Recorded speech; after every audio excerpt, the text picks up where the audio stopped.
my goal today is to help you understand how you can build your business by developing executives. For me, the executive position is the most important position in Jeunesse. Why?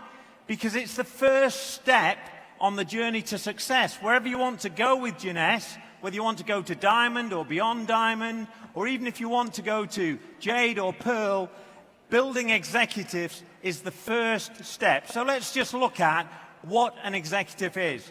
First and foremost, you have to accumulate 100 points, and then you need to sponsor 2 people into your team. One into the left team, one into the right team. That makes you an executive. They must activate their position also with 100 points each. That's very important. Why is it important to become an executive? 2 reasons. One, because you want to lead by example. If you want other people in your teams to become executives, then you need to become an executive yourself. And secondly, and most importantly, is it's where the journey starts and where you start earning from the team commissions, the cycle income that you can earn. That's very, very exciting. So becoming an executive is very important. So my suggestion is that what you want to be doing is firstly thinking about who do you want to introduce into your team?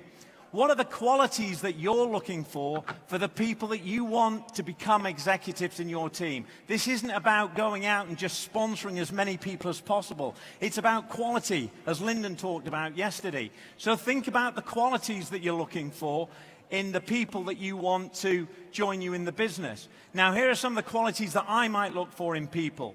How do you define the qualities? Well, first and foremost, I suggest you think about some of the qualities that you've got that make you a good candidate for building a Jeunesse business. And then think about some of the qualities that you admire in other people, who are successful. What are some of the qualities that they've got? And then narrow that down to around about 4 to 6 key qualities. You want about 4 to 6 key qualities. If you're not sure, then you can use the idea of looking for pearls. Look for pearls in your business. Look for positive people, entrepreneurial people, action-oriented people, results-driven people, and likable people, because you're going to be working with them. And then what you'll find is there's 3 things that can happen once you've defined the qualities. Number 1, your subconscious mind will start listening for those qualities. It can't listen for those qualities unless you know what those qualities are. But when you're in conversations with people, you will find that your subconscious mind is listening for people that are persistent, is listening for people that are goal-oriented in the conversations you have. The second thing that can happen is you can start to think about, where will I find people with those qualities? Where am I going to go to connect and network with people that have got some of those qualities? And the third thing, and perhaps the most important of all, is if those are the qualities you're looking for in the people that you would like to join you in your Jeunesse business, there's your personal development program right there. Because those are the qualities that you need to develop. Because if you develop those qualities, then you will attract other people into your business. And when you're bringing people into the business, I want to talk about the concept and the difference between enrolling and recruiting. Because we're taught in network marketing to recruit people. Well, let me give you a definition of recruitment that I learned a number of years ago. And that is, recruiting is getting somebody to do something that they don't want to do anyway. Recruiting is getting somebody to do something that they don't want to do, but getting them to do it anyway. Has anybody ever sponsored someone into their business that's done nothing? I thought it was just me. But no, and why do they do nothing? Maybe it's because you recruited them. You got them to do something that they didn't really want to do. You see, coming from a place in terms of enrolling people is very different. Because people enroll in things because they want to do them. They enroll in swimming clubs, in tennis clubs, in sports clubs, in health clubs, in Weight Watching clubs, because they want an end result. And there's a difference between enrolling. You see, when you enroll people, they're doing it from a place of choice. You want people to join you from a place of choice. How do you do that? You have a crystal clear vision of what it is that you're building. And that needs to be clear, it needs to be compelling, it needs to be exciting, it needs to be inspirational, it needs to impact the people you're communicating with so that they can see the possibilities for themselves if they engage with you in building a business. You want them to be excited and want to be part of your vision, but your vision has to have room for those people that you want to bring into your business. And if you go out and you share that vision with people, then you will find that people will want to join you in the business. They'll want to be part of that vision. So if you haven't got that vision, go away after this weekend and create a crystal clear vision of what it is you're building with Genesta. And that will help you enroll people as opposed to recruiting people. I want to share with you a process. I call it the 4-step enrollment process. Now, if you're using a business building process with your team, or your upline support team are providing a process for you, or you're using the company system, continue to use that. I'm not saying change to this. What I'm saying is that this framework, pretty much any system can fit into. So I'm going to share it with you. It's 4 steps in enrolling somebody into the business. Because one thing I can tell you is that bringing people into the business, sponsoring somebody into the business, is a process. It's not an event. It's not one-off event. It's not one phone call. It's not one webinar. It's not one live video. It's not one business presentation. It's a process of giving people enough information so that they can make a decision for themselves as to whether or not they can see some possibilities. So step 1 in this process, I call it qualify. And what we're trying to do at the qualify step is we're actually trying to disqualify people. We're trying to get rid of the people who are not interested so that we don't waste their time and we don't waste our time. We want to spend time with people that have a genuine interest. Once we identify people who are now qualified, we move them to step 2, and step 2 is I call the inform step. That's when we give people some information. What we don't want to do is what so many people do, which is overwhelm them with information. Go and watch this video, go and look at this website, come to this meeting, go and listen to this audio, go and read this PDF. It's all too much information. So we want to give them a short presentation, 15, 20, maybe 30 minutes is long enough for most people to get some information to at least make a decision that they'd like to find out more. Now, some people may think they've got enough information at step 2. Other people need more information. So we move them around to the verify step. The verify step is a follow-up step. Some people might need more information on the products. Some people might need more information on the pay plan. Some people might need more information on the company or the owners, the management team behind the company. We give them that information in the verify step. And then the 4th step is consolidate. And that's where we get all of their questions answered and we get them started. And your job is to facilitate the process. So I'm going to use an analogy. Let's imagine that you're a bus driver. Okay, your job is to do 2 things. Firstly, you need to get people on the bus. That's your prospect list. You get people on the bus. That's all of your prospects are on the bus. Your job as a bus driver is simply to drive people around your bus route. And your bus route has got 4 bus stops. So as the bus driver, your bus is full of people. You drive to bus stop number 1. What do you think might happen at bus stop number 1? Some people will get off the bus. Why?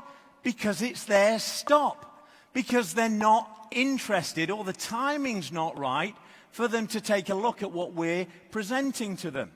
What you don't want to do as a bus driver is get off the bus and try and convince and persuade the people that have got off the bus that they should get back on the bus.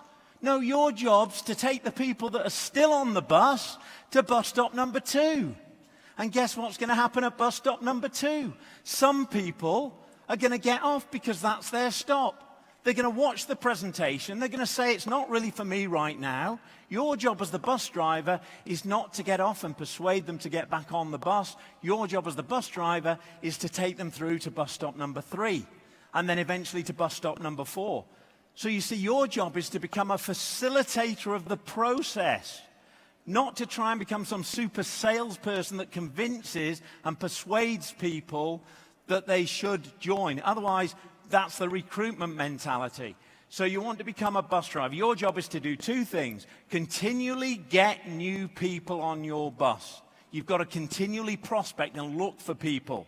But remember, you're looking for people with the qualities that you've already defined are what you want to see in the people that you want to join you in your business. And then your job is simply to learn how to drive the bus and get bored of driving around the same 4 bus stops. It gets boring. But when the money starts to happen, it gets less boring. So you learn to drive the bus and drive the bus and drive the bus. The next thing I want to share with you is this concept of a pipeline if we're looking for executives. Okay, and in this pipeline, we're trying to put water in at one end, and we're trying to get water out at the other end. We've got a problem with this pipeline. The problem is we've got holes in the pipe. And so if we turn water on at low pressure, what's going to happen? Most of the water is going to come out of the holes in the pipeline. And those holes in the pipeline in our business represent all the excuses people make as to why this isn't for them. The products are too expensive. Those things don't work. It's one of those pyramid things. I've seen people do that before and it never works. I've got no time. Those are the excuses that people make. They're the holes in the pipeline where the water is going to escape. So if we want to get water out the other end of the pipeline, we have two options. Option number one is we can try and seal up the holes. Sealing up the holes is you becoming more skilled in the process of building your business, finding the right people, connecting properly, asking the right questions. As you become more skilled, that's the equivalent of sealing up some of the holes. But guess what? There's always going to be holes in the pipeline. And so the other idea is just to put more water at higher pressure through the pipeline. And that's what you want to do, because that's the process. The pipeline is the process that we just looked at. As you start putting people through the process, you're pushing them through that pipeline.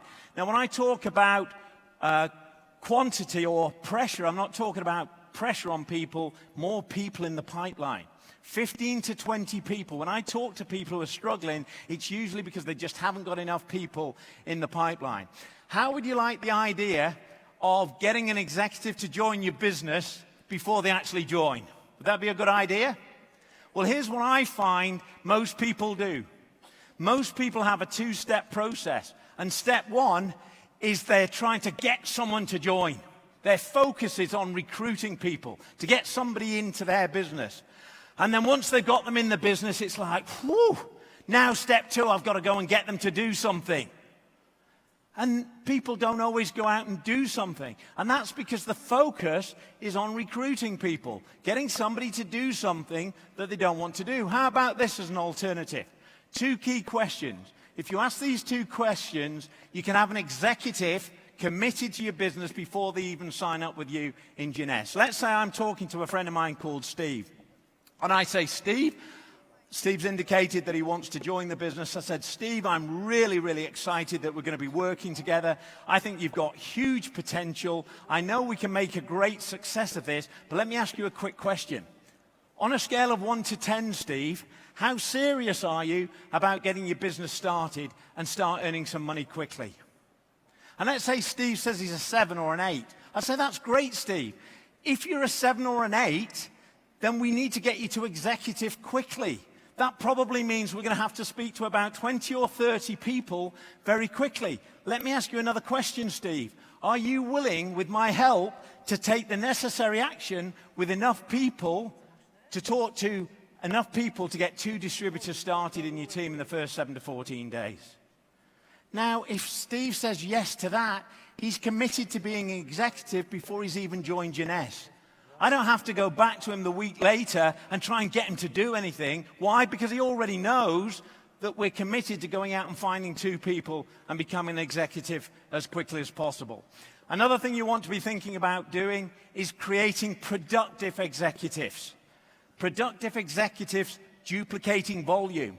You heard Fabian talk about volume is what creates your check in a network marketing business. You want people in your business, and you as well, to be doing somewhere between 500 to 1,000 points per month. How do we do that? We duplicate 3 types of volume. Volume number 1 is retail volume from customers. We have a whole training on how you do that. Volume number 2 is introductory volume. When people join your business, then they're going to place an order to get their business started. That creates introductory volume. And the third type of volume is volume from using the products. You want to duplicate that volume, create a model of between 500 to 1,000 points per month. And the final thing I want to share with you are 4 things to teach a new person. Firstly, most importantly for me, is how to create and duplicate volume, those 3 different volumes. Number 2 is how to acquire customers. Number 3 is how to enroll distributors. And then number 4, and most importantly, is how to become an executive. If you learn to teach new people in your business how to do those 4 things, then you will build a very successful business, because you can go right the way to Sapphire by building executives. You can have a 6-month journey to Sapphire. I want to finish with just one little Japanese proverb, and that proverb is this: vision without action is a daydream.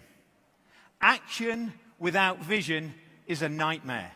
You see, in this business, you need to have a crystal clear vision of where you're going, and you need to take the appropriate action to go out and build your business. And I know after this weekend, you can all go out and take the appropriate action. So with that, I wish you great success, and thank you very much.